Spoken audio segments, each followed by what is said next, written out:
Same sensor, same processing, same image. So which one should you get, the a6700 or the FX30?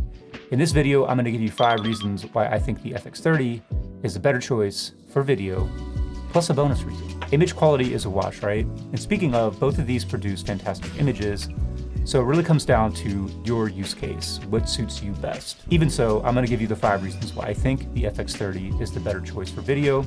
So let's get into it. Reason number 1 is the FX30 says Cinema Line on it and the a6700 doesn't. I'm just kidding, that's not really the reason, but it sort of highlights the main thrust of the advantages of the FX30 over the a6700, and that is it's a focused video camera, and photography is very much secondary, whereas the a6700 is a hybrid, and thus it has a lot more compromises when it comes to being a video camera than the FX30 does. Also, if you're watching this video around the time that I'm publishing it, the FX30 body only is $200 off, and that makes it only $200 more expensive than the a6700.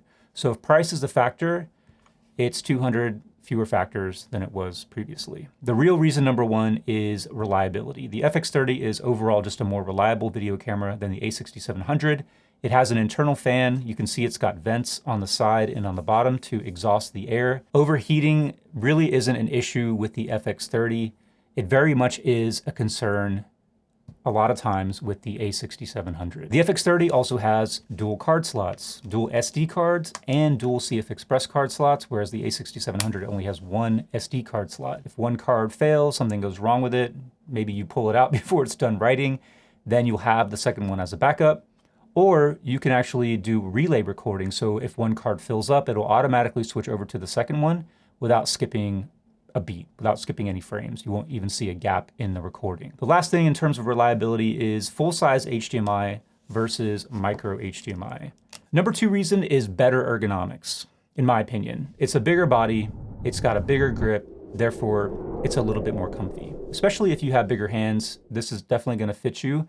It's also going to balance better with a wider variety of lenses than the much smaller body on the a6700. Although it is considerably bigger, the FX30 isn't really that heavy. It weighs 646 grams, which is 1 pound and 6.8 ounces. The a6700 weighs only 409 grams, which is under a pound. Even so, the FX30 isn't exactly heavy, considerably lighter than my A7S III, for instance, even though they have very similar size body. The FX30 also has more buttons and dials and switches on it. It's much more customizable than the a6700. FX30 has a zoom rocker on it, so if you pair the camera with a Sony power zoom lens, you can actually control the zoom function right on the zoom rocker. The positioning of the zoom rocker is really well thought out. So instead of that being the power switch, it's now the zoom rocker, and it obviously falls right onto your index finger. The FX30 also retains the thumbstick that the a6700 doesn't have. The FX30 is just well laid out for video. It already has buttons mapped for zebra, for peaking,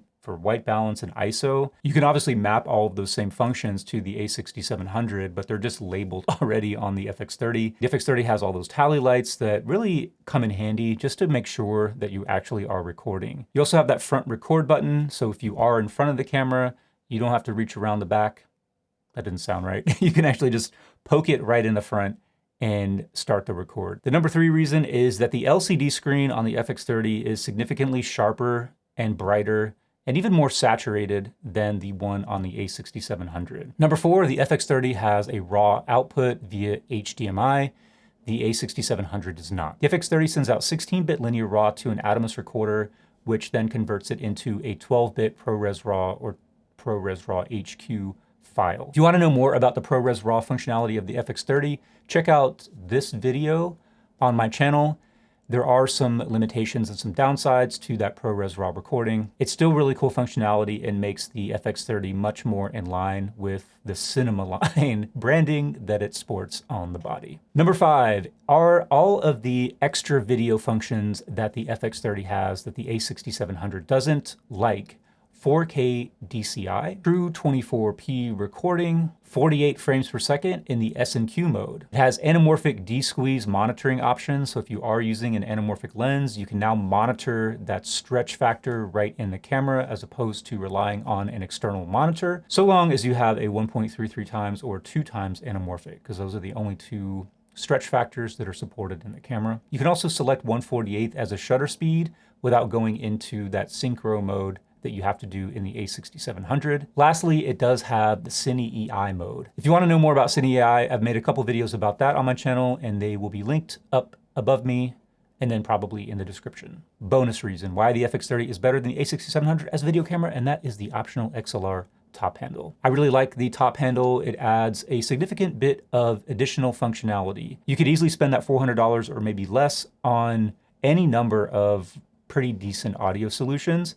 The great thing about this is you get 2 XLR inputs, you have an additional 3.5mm input, it records in 16-bit or 24-bit, tons of options for recording, and of course, it just slots right into the accessory chute on the camera, meaning that you don't have to sync any of those channels of audio with the camera in post. All that's going to be synced up with the file that you pull right off the SD card or the CF Express card. You could always get the XLR K3M module for the a6700, which is pretty much just this part right here, minus the handle that will slot into the accessory shoe. If you use the K3M, then you lose the ability to put a top handle on the a6700. However, with all that said, both of these cameras are dope. I really like them both. I have a hard time choosing between them, which one I like better. Sometimes I like to use the a6700, sometimes I like to use the FX30. But as a video camera, the FX30 definitely has some significant advantages, but which one is right for you obviously depends on your use case or your use cases. If you do a lot of long form recording, if reliability is a paramount concern, if you do client work, the FX30, hands down, is the choice that you should make. The a6700 can work, but overheating is a significant risk with the a6700. You can mitigate that risk if you're willing to sacrifice quality. If you go from 422 10-bit, say down to 420 8-bit, and lower the bit rate of the recording, then you could probably get a full battery's worth of recording out of the a6700 without it overheating. But those are compromises that you do not have to make with the FX30. You can basically record all day, every day with this camera and not worry about overheating. I'm sure there's some scenarios where you could get the FX30 to overheat, but if that happens, then you'll probably overheat as well, and that's probably a bigger concern. Long form interviews, video podcasts, weddings, events, all those things, the FX30 is just gonna shrug off. If you're a solo content creator, if you're not doing client work and you're doing a lot of short clips, or you know you're not gonna be recording for longer than an hour at a time, then yeah, you can absolutely rely on the a6700. Plus, it has some other neat tricks up its sleeve that the FX30 doesn't have, and I'm gonna talk about that in a future video, so stay tuned for that. Did I miss anything? Let me know in the comments if there are other advantages of the FX30, or did I get it wrong and the a6700 is actually better than the FX30 as a video camera.